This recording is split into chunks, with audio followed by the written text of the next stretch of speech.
everyone, I'm DJ Daniel with Soulful House Nation. Today we're doing a special edition of the show. And today we have a very, very special guest, live all the way from Willingboro, New Jersey. Now, why do you tell people where I live at? No, I'm good. Kim Beachem. How you doing?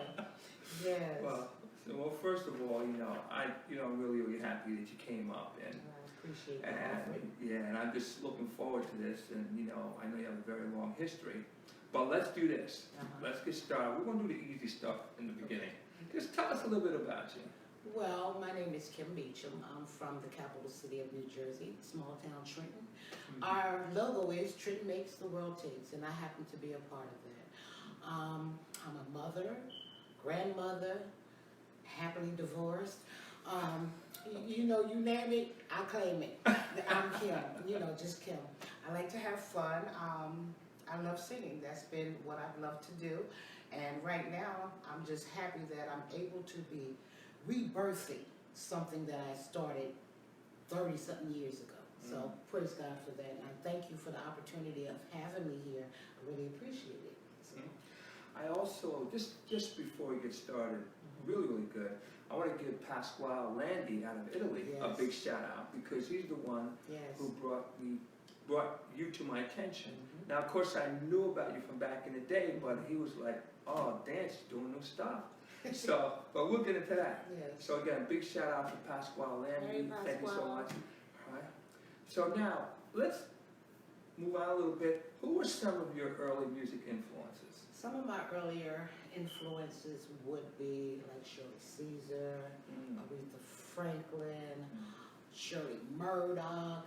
Anybody basically with a voice, a soulful voice, I was always gravitating towards those heavy hitter singers. And because my mother sang, and I guess I inherited from her, and just about everybody in our family does something musically. So, it's part of something that I inherited. But it goes back to church. Okay. Gotta go back to church. Yes. Well, now again, like I'm into music, but it's been said that maybe I shouldn't sing. So my question to you is, now how did you get into music from a singing standpoint? Okay, from a singing standpoint, early on at the age of 4, I received third-degree burns in my face, under my arm, and things of that nature. So my father said, once I got burnt, after that, people are going to look at you a little different. So music kind of became my best friend. Okay. So I was into music. I could read music. I could write music. I played the violin, played the clarinet. But singing was something that I always loved from listening to Kim Covington with the Trent High Gospel Choir. Sure.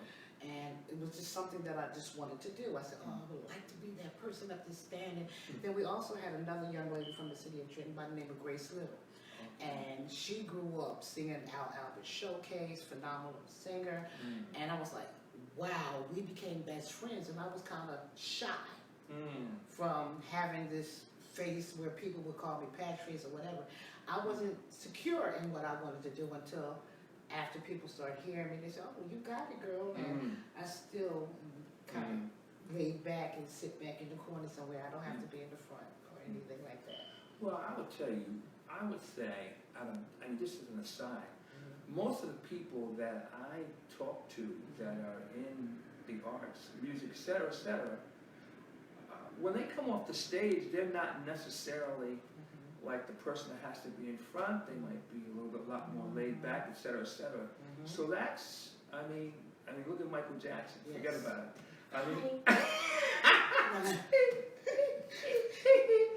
That's where it came from. Don't touch me. Okay. I'm gonna stop. I'm Okay. Okay. So, don't have fun. Yes, that's the good thing. I always like having fun. Oh, no, I'm just messing with you. Because if you can't laugh and live life, then, what are you here for? I agree. Miserable people, I can't do. Negative people cannot do. It seems like they jump on you, like they infect you and stuff like that. Oh, no. They just suck the life out of you. I agree. Can't do it. Can't do it. Now, you came out of gospel, church, Yes. and it always seems to be a nice transition, or like that puts you into the sets you up really lovely to do secular music. Yeah. So let's say, well, let's do some two steps. Okay, I want to ask you, how did you get into Soulful House? But was there a stop along the way? Because Soulful House really wasn't, at least they didn't call it that until much later. Okay. So, Me personally, I don't really get into the titles, techno, soulful. I just sing. okay. And I listen to the music, and I couldn't categorize which is which. It's all music to me because I love any type of music. I grew up listening to just about everybody because I think my mom was the first DJ. Okay. She had so much vinyl. Oh. I mean, stacks of it. But you know, I really wouldn't know how to define the differences in that. Like I said, I just love to sing. Okay, well, I'll ask you a question this way. How did you get into singing club music? Club Dance music. Okay. Well, how that happened was, Trenton. I got tired of singing in the band scene. I used to be a lead singer with Boys Next Door, a 5-piece band. I'm singing reggae bands. I'm singing soca bands. And I just got tired of the same thing every night. You set up, you break down, and at the end of the night, all you have is $100. I got tired of that. I got tired. And plus, I got tired of being the only girl, and they really wasn't encouraging me to do anything other than just standing in bars. I wasn't accustomed to the bar scene. Always in the church. Yeah, church, yeah. So I got tired. I said, well, I'm going to the Apollo. So I took my happy tail up to the Apollo, auditioned. They gave me a date. Came back with my cousins, a couple people from Philly, my mother, my father. We went to the Apollo, 15 people. And I said, if I don't win, I will never sing again. Oh, really? Yeah. Wow. Yeah. Because I was frustrated, really frustrated. So we got to the Apollo with Ralph Cooper Sr. It wasn't the Showtime that comes on TV, but it was amateur night at the Apollo. And I came in second place. I sang Malara's Go Outside in the Rain. It was cool. They called me back out on the stage to do an encore. And then from there I had guest appearances at the Apollo Theater. My hometown heard of it because a guy by the name of Darnell Myers Johnson, who worked at the Trentonian newspaper, which is where I was working as well. He did an interview on me there, and also, I think it was the Coffee Table newsletter. So he was an editor in both realms, so, which was good. The newspaper article came out that I had local producers, one by the name of Ron Horton. Had me demo his track, My DJ is Special. His manager, which was Lionel Roseman, shopped his music all up New York. He got to 111 East Records and he shopped the song. Now 111 East did not have a rap division. James Bratton wanted to know who the singer was. So of course, a friend of mine who was on with Javon, her name was Valerie Johnson. She called me. She said, I know Kim, I know Kim. She called me, she said, they got a contract for you, girl. I said, oh, really? So soon after the contracts came, I had them read over. Knew nothing about it. I just was happy to be singing. And the money that we made from it, I was like, yes, this is nice. I can get used to this. So I got up to 111 East. They were still writing the song. The song was written by Gloria Johnson and James Bratton. They were still writing trouble. As I came into the studio, they gave me the paper. I said, I listened to it, went in there and sang it, and that was it. Wow. That was it. So, you know, it was all new to me. I was really green, knew nothing, nothing about the business. Wow. Well, maybe we'll talk about the business a little bit too. I guess there are lessons. Oh, I'm learning. Oh, I learned a lot. Okay. Yes, I did. Yes, that was an experience. Now, when, you know, sometimes we're our own worst enemies in terms of we're our own harshest critics. Yes. At what point did you say, you know what, maybe I can sing, or I do have something here? Did you accept it right away, or did others see it first and then Yeah, I accepted it because that's something that I wanted to do. Like I said, I grew up listening to Kim Covington, and I had a cousin by the name of Larry Strickland, who played on Evelyn Champagne and King Shane. Okay, sure. He was in a band called Radiation, And wherever they went, my father, we was there. Whether it was a Brick Township, Lakewood, we were there. So I have a big history of that. Many people in my family sing. And I have, half of us are in the entertainment business and the other half are ministers or correction officers. Okay. So, So now you know what's going on both sides. yes, yes. Well, funny story, I have twin brothers, Oh, okay. Donald and Ronald. Donald is a correction officer. Well, he's retired now. And Ronald is the preacher. I always say, one to babysit you and one to pray for you. So, yeah. God bless him though. But yes, you know. Well, you mentioned business, and it is business. That it is. How did you get into the business? And maybe just share a couple of things that you know now, maybe when you were green you didn't know, and maybe somebody else is thinking about getting into, and you would share Make a couple sure thoughts. you have yourself a great entertainment lawyer. Those clauses that they put in there, like one word that I knew nothing of, irrevocable. Oh, okay.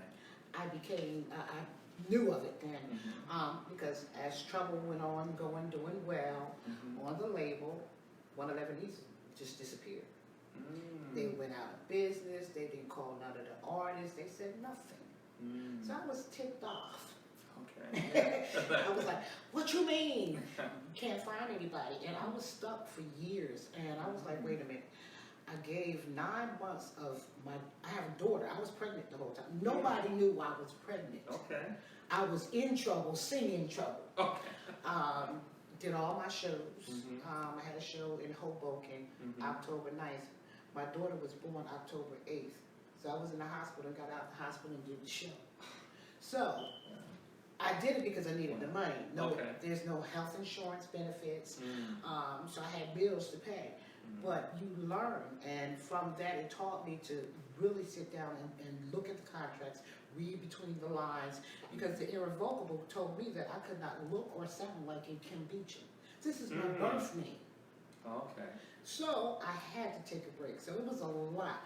Them going out of business, I have this irrevocable contract. If I was to do something else, then I would be sued for sounding like myself and looking like myself. What am I supposed to look like? Please tell me. Wow. But yeah, so you live and you learn. Okay. You live and you learn. Then I also found out later on that basically I was the cash cow for 111 East. They was expecting me to do great things. I hear that other people was interested in my contract, wanted to get me as an artist, but James Bratton was not having it. So he wanted them to take the whole label. They was not interested in the whole label. So sometimes being an artist and having somebody speak for you, they can hurt you, especially if they have motives of wanting to progress themselves. So that kind of hurt me, but like I said, I learned from it. I hold no grudges, because if it wasn't for trouble, I wouldn't have anything. You know, can I share something with you, if you don't mind? I don't mind. You know what? It seems like for me, I know a lot about things because of all the mistakes I've made. You know, it's almost like a knack that it's like I do it wrong before I get it right.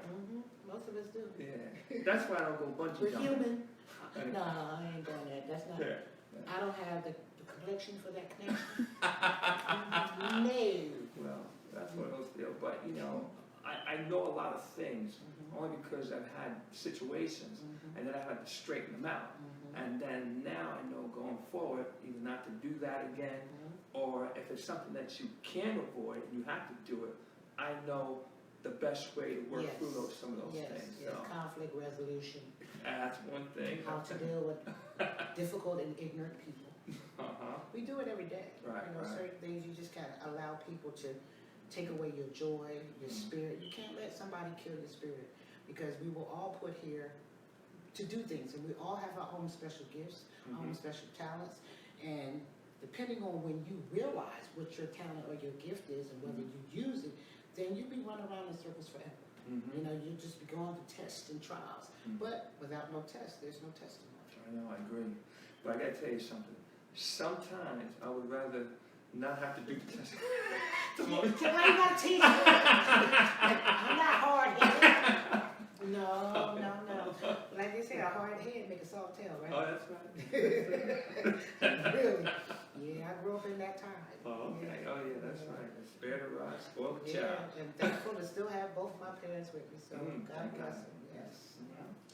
Now, how about some of your favorite artists and Okay. say from either now, back in the day, who are some of your favorite people? Favorite artists, I love Gladys Knight. Like I said, I love singers, real singers. Gladys Knight, Patti LaBelle, Sarah Dash, Nona Hendricks, whom I happen to know both of them. They're from Trenton. Okay. Oh my God. I love Dawn Tallman. She goes there. Hi, Dawn. Okay. I love Aaron K. Gray. I love Kenny Bobian. I love Barbara Tucker. I love them all. I have an appreciation for what each and every person does. Something different from what I do. I love music. So by hearing the differences, you learn things from them. You appreciate more things from them. But Dawn can sing anything. She sang anything. That's right. You saw her. Her birthday. Yeah.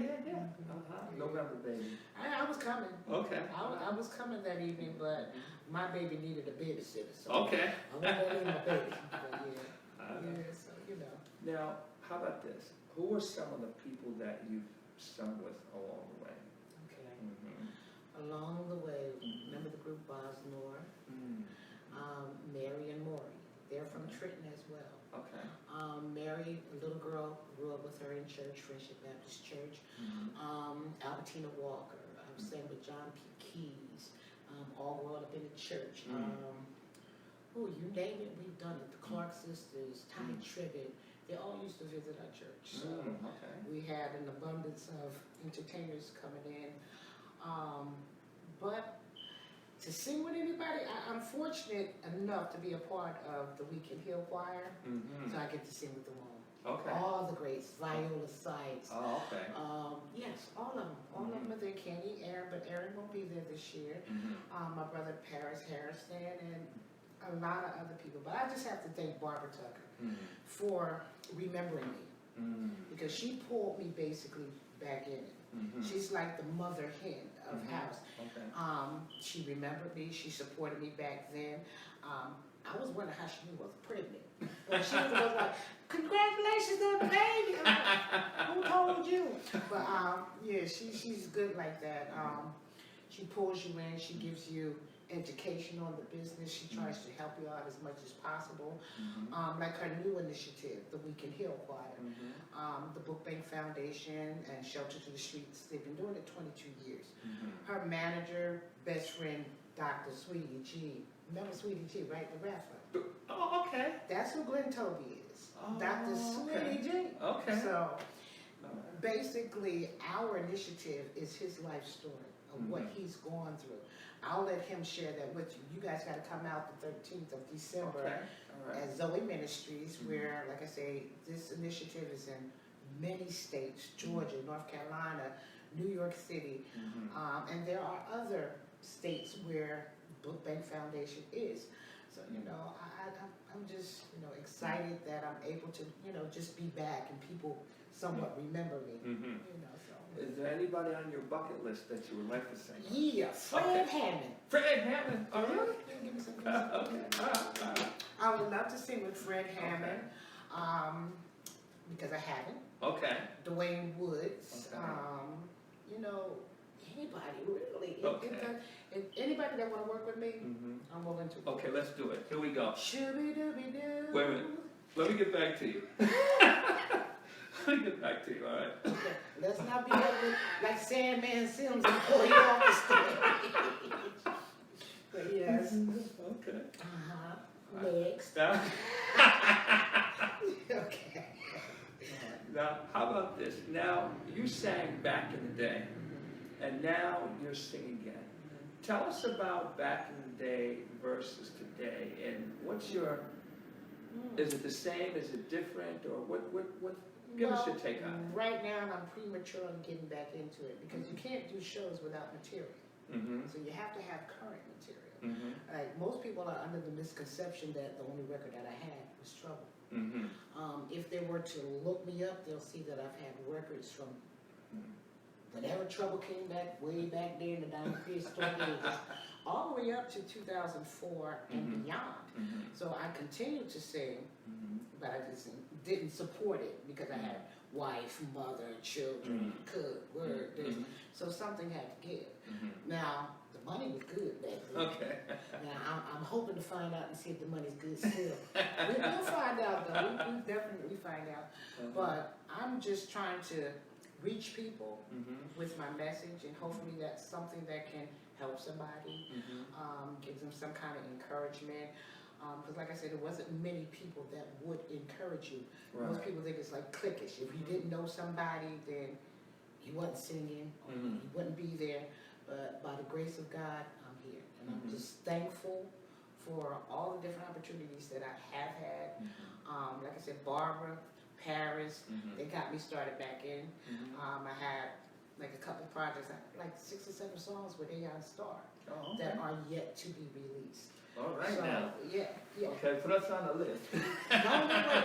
But they, they regenerated those feelings and that I wanted to do. This is something that I always do. That's my peace. I find peace when I sing on music and stuff. And it doesn't have to be out at a venue. I could be at home, just singing, and I'm fine because all my children sing. Oh wow! And my grandchildren sing. Wow! So I teach them, and my children used to be my guinea pigs, shall we say? Your audience, huh?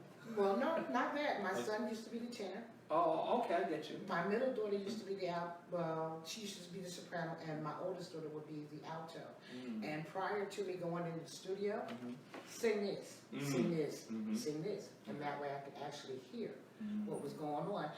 They didn't go in the studio, of course, but I knew where I wanted to go, the direction, so that way I could hear it and physically put it down on recording. But it's just been a blessing to be back. People are interested in doing things like with Rosmere. I did the Shaquille Williams event this year. I didn't do it last year because we went on vacation. But I met Rosmere. I've always heard of Rosmere, and I knew he worked with Eddie, and it was putting a face to the name.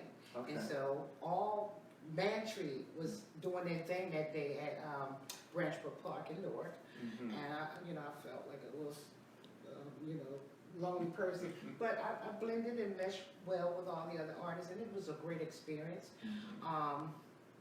It just was nice, and it's just regenerated all those great feelings that I had with music. I just love music. Here's a question it's a little side question here. I mean, back in the day, back in the early 90s, compared to today, there's a difference in how the music is made, electronics and all that stuff. What's your feelings about that? Well, digital. Excuse me. All right.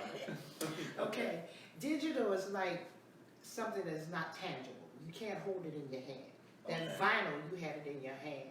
That CD, you had it in your hand. Or the cassette tape, you had it in your hand. Digital is like, like that fake money floating in the air. It's there, but it's there. I really can't answer that. Okay. Let's cough. Okay, let's see. Let me get some water. Okay. Drink a little water. But I don't know.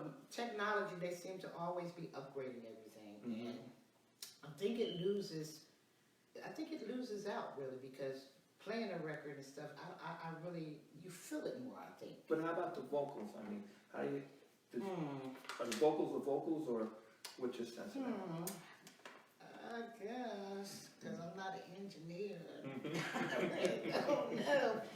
I know it needs to be under 6 decibels and stuff like that. But as far as the quality, I really, that part I really don't know, because I've never dabbled into that part. But I kind of do it now. So I'm learning vocal production, which is what I'm doing now. I do a lot of the writing and the arranging of the songs. But yeah, I had a 15-year hiatus to, perfect it. The only reason I asked that question is because I've heard some artists say they have a preference for one or the other. So I was just curious. Yeah, Yes. I can't tell the difference. No problem. After standing in front of them big old community speakers Okay. for years, All right. Okay. you kind of lose. Wow. Okay. Okay. Okay. All right. Now we're going to start to go a lot deeper here. Okay. Okay. First of all, okay, you're coming back into it. You came. We're doing the club stuff back here. Kind of, fell back. Mhm. Where do you see this whole house thing going now? As opposed to- Hopefully, we begin to get more of a look upon. Okay. It was nice when Kanye and had Tiana Taylor Yeah. Do that. on a national level. Right. It was also nice seeing Finesse. It was Mhm. also nice seeing Crystal Waters Right. and the other two, CC Peniston, Right. and who else was the other one? Just those three, right? Yeah, but also too, Drake did something when he took the Yeah. and beat. But we need to be more on the mainstream. Mm. It's horrible that we just get time slots here, Mhm. late night this. No, everybody is a closet house head. They know they like house. How can you not? Preach. If you're going in a club, you're going to hear it. I mean, the music world, it seems to me now that everybody's doing a house mix. Mm. Remember when the Jamaicans or Jamaican people, every time you hear a popular record, Mm. they transform it, there's a reggae mix. Mhm. That's what they do with house. Mhm. Okay, Anita Baker Sure. don't sing Right. house. Right. Teddy Pendergrass don't sing house. Right. Jill Scott. Sure. But there are house mixes. Exactly. What about the house artists Mhm. that's been here for years? Right. Doing the same thing. Same thing like okay, I had a problem with Get Up in the Mornings. Mhm. Erica, no. Mhm. Okay, you got your gospel mix. Mhm. Okay, that's fine. And you're speeding up the gospel to make a house music. Mhm. But what about all the gospel artists, singers that's been doing it for years? Where is their recognition for creating something that you picked up and now you're going to monetize off? Okay. All right. I'm going to get on my soapbox right now. Okay. You started it. Okay. But yeah, really, You started it. they need to. They really do. Okay, so listen to this. Right now, if you think about it, everything that's mainstream starts underground. Whether it's hip hop, R&B, rock and roll, you name it, it started underground. And it got such a groundswell that it got to a point they could no longer deny it. That's right. Okay. The challenge, I believe, right now is that the people who are in control don't believe that this is a viable opportunity. And I'm going to tell you why I say that. Because most of them, now let me rephrase that.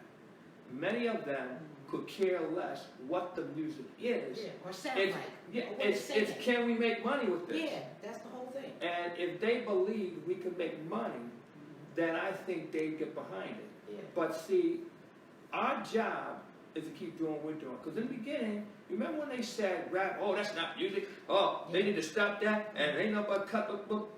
But wait a minute, rap is the largest genre Yeah. at all. Yeah. Yeah. But when they were saying all that, they kept doing what they were doing, kept doing what they were doing, kept doing what they were doing. Yeah. And I think that's what we got to do. We do. We need to unite, and we need to start promoting ourselves more. Yes.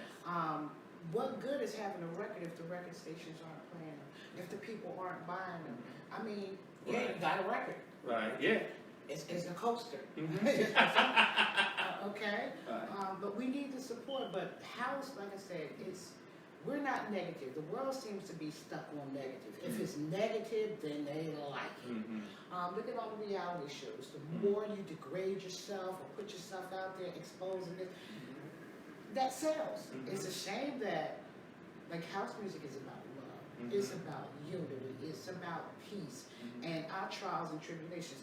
But we just need our own platform where we can catapult up, just like country western, just Mhm. like R&B, just like rap or whatever. Mhm. But I don't know what's going to change that Well, type I'm of. going to tell you what's going to change it.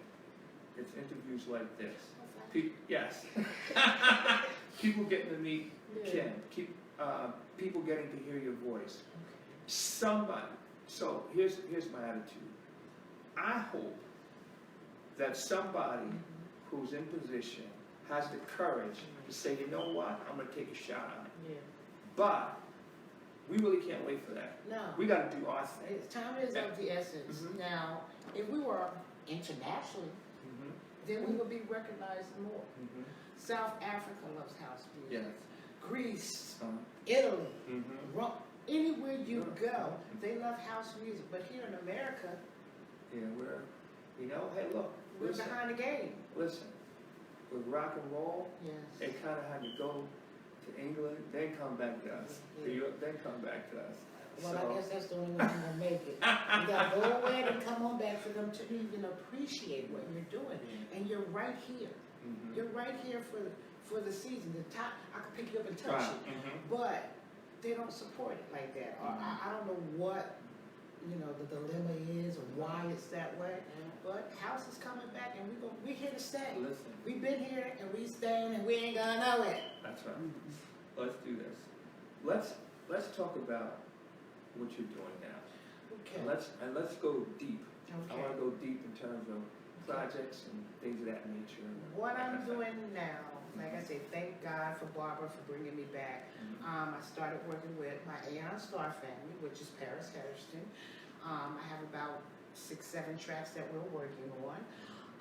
From there, I just start writing more. I start receiving more music, and I would write and send it back. I would do my own rough copy at the house, give them the idea, and if they approved it, then we moved forward. So Pasquale, well, let me go back a little bit. Okay. I was married, Okay. and thank God I'm happily divorced. Okay. Oh, praise the Lord, praise the Lord, praise the Lord. But yes, well, my husband basically, when we first got married, basically it was to cut out the middleman because I created a musician. My husband was not a musician. We have a Triton chord. He's great at writing. He learned the Triton chord. I have about like maybe 15 songs that my husband and I have done. Marriage didn't work out. Okay. The 3 people from Jamaica here. Didn't work out. Okay. But praise God. And from there, I just had to get back into myself and what I wanted to do. Made sure that my child was taken care of, mortgage was paid. And I said, now is the time for me to pick back up where I left off. And I got back into it. And then I started reading all the messages that people would send me. I didn't read messages. Pasquale has been trying to get me to do something for a while. Oh, wow, really? The divorce wasn't a good thing. It was a messy divorce, and I'm still going to court sometimes. I don't even know why, but we divorced, and the ink is dry. Okay. But that got me back into it. I said, I have to be me. I have to find some happiness for me, and my happiness is singing. I love music, and that's the biggest part of my life. Right. So Pasquale said he sent the beat, and he was funny. Okay. Because he said, call me. So I called him, and it was on Messenger, and he played the song over Messenger. So the quality wasn't good at all. He was like, sing! Yes, yes, yes, yes, yes! I said, oh my God, this is just a little fireball. He's full of energy. So he sent the track, and I said, just send me the track. Just send me the track, and I'll see what I can do with it. I sent it back. He liked it. So I start answering more of my messages, and I see that were a lot of different producers that wanted to work. And if I haven't learned anything, you work and you go when people love you or want to work with you. Again, Barbara Tucker. Okay. That's what she tells us. Right. You go where they love you. That's what you have to do. You can't sit here and wait for somebody to say, oh, I want to do this, and they don't. You'll be waiting the rest of your life. Right. So you have to, like something else, a closed mouth don't get fed. That's right. So That's right. you have to take the initiative to do things for yourself, and that's what I started doing. And I said, okay, this is going good. I'm still green at it. Don't know everything. It's a learning process, and I'm just happy to be where I am right now. I'm still here today in my right frame of mind. I'm not in a wheelchair, and I'm able to do things that really make me happy, and do something for my children, and to leave a legacy that they'll see that this is what Grandma did, this is what she loved to do. And there was nothing wrong with it. She wasn't out there robbing, stealing, hoeing, tricking, doing all kinds of stuff. But yeah, this is what she did. And I'm really selective about the stuff I do. I'm not going to be singing negative stuff. Because like I said, I have daughters and I have sons. Can I say happy birthday? Yeah. Happy birthday, Samantha. Mommy love you. Okay. You're my Jamaican mommy. Happy birthday. But yeah, I just love all the projects. Now, what Razmir and I are doing now, that's where that deep soul comes in. Okay. Because Pasquale is ching, bells, whistles. Italy is a different, beat, but it's still house. Because we are all house. And Razmir's beats, I said, oh, I like this. I like this. I met him. I liked his artist music. I got to hear a couple of, what they were doing, and I liked the sound.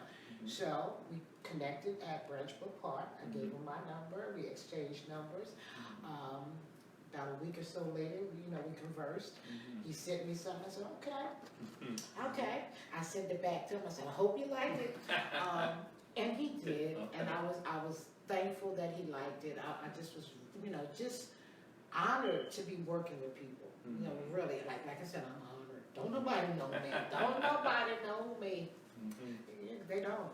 I go to work every day and people really don't know to the extent of what I've done. They know that I sing and think it's a hobby. Right. So I'm like, oh, no, thank you.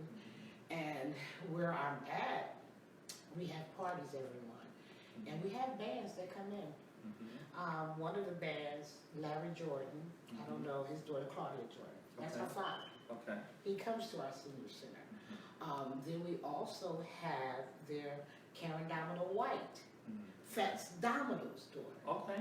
All right. Okay. Then we also have Roderick Blackstone, which is Adam Blackstone's father. So these are the people that I know them since I was growing up, but these are the people that are there. They know what I do, but everybody else, they really don't know. And I kind of, like I said, not trying to be in front or, oh, this is what I do. And it's kind of tacky to be like, hi, my name is Kim, and I say, no, and that would be rude, that would be tacky, but, I just appreciate life and the things that were coming to me, and I just appreciate it. So where do you want to take it? I want to take it as far as I can go. Okay, so that means... I want to go to South Africa. Okay. I want to go to Greece. I want to go to Italy. I want to do residencies as well. Okay. I have my passport and I will go. Okay. So I have I'm working with about 8 different producers. So we have Pasquale. We have Fabrici Adamant, which is coming up. And the song is Wait I Say on the Father. Then I'm also working with Andrea Serrato. I completed that song, but we're in the process of getting ready to put that down Saturday. Then I have stuff with Joey Silvera.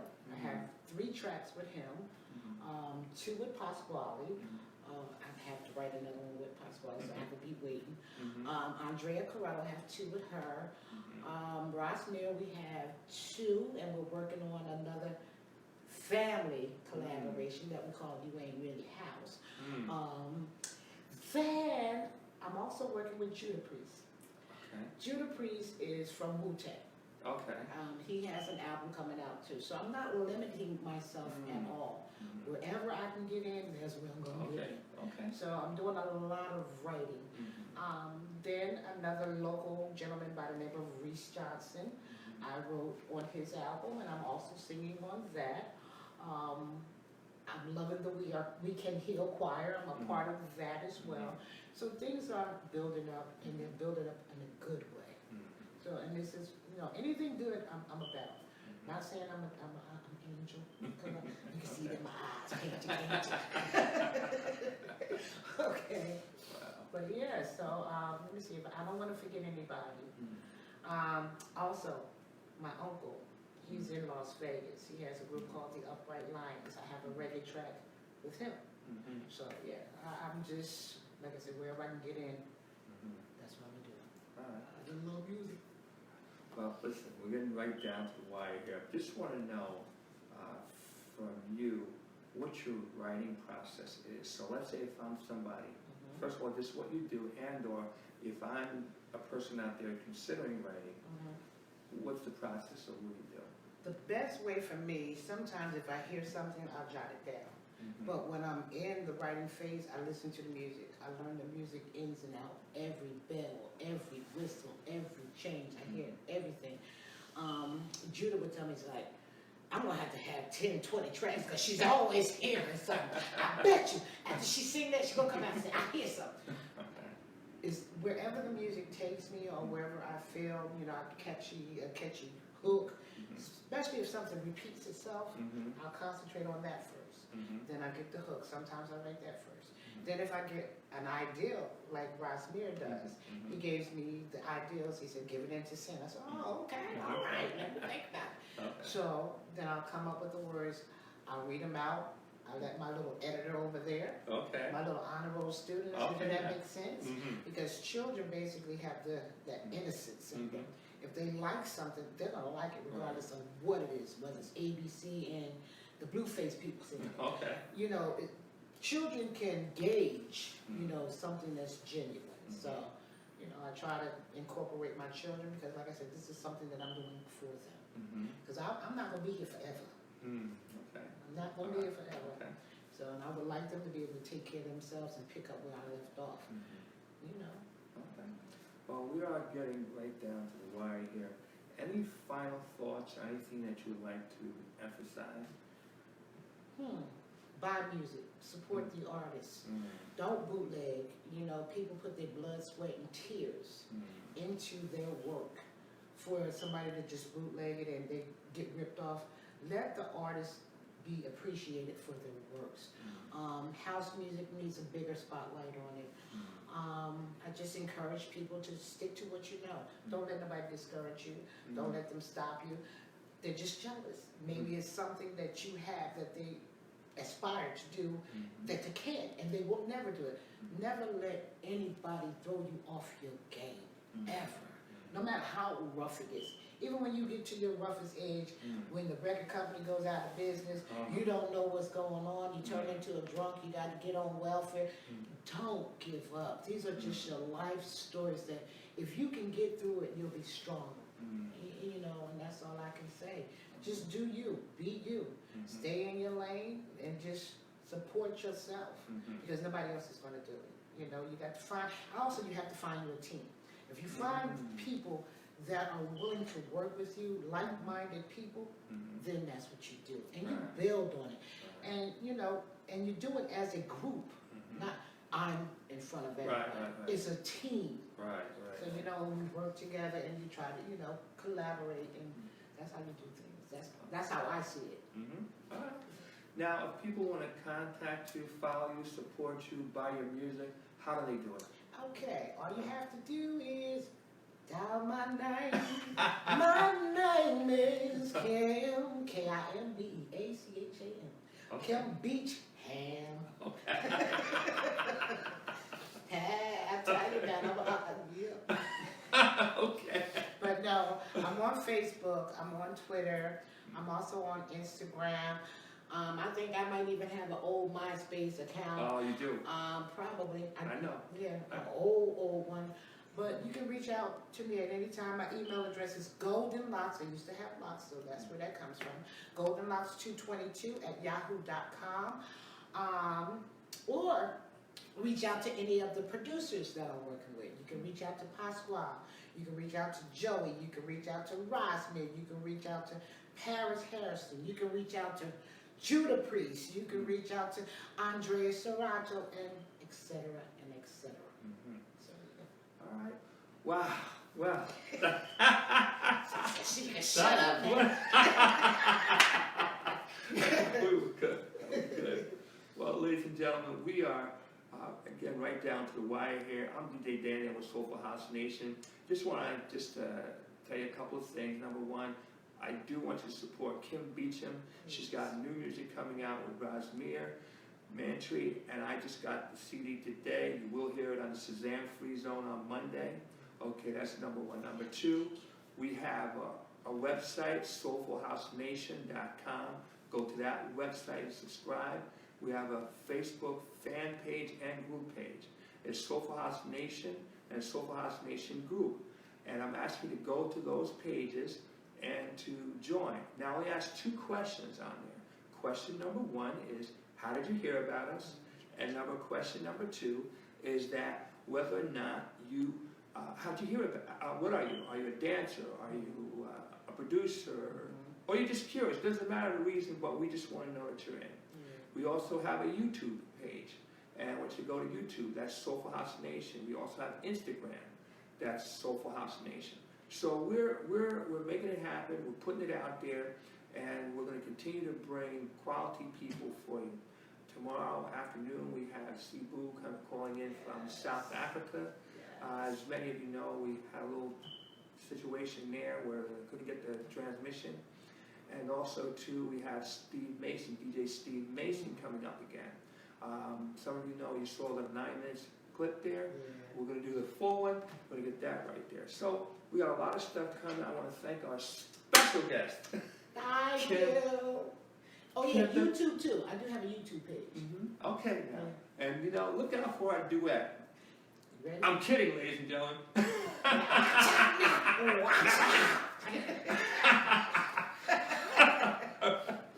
Ladies and gentlemen, I'm DJ Dan with Soulful House Nation.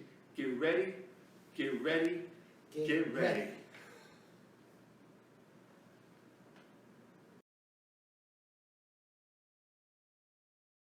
Get ready, get ready, get ready. This is DJ Dan with Soulful House Nation. When you want to know what's going on in the Soulful House community, listen to Soulful House Nation. And now it's time to subscribe. Push that button.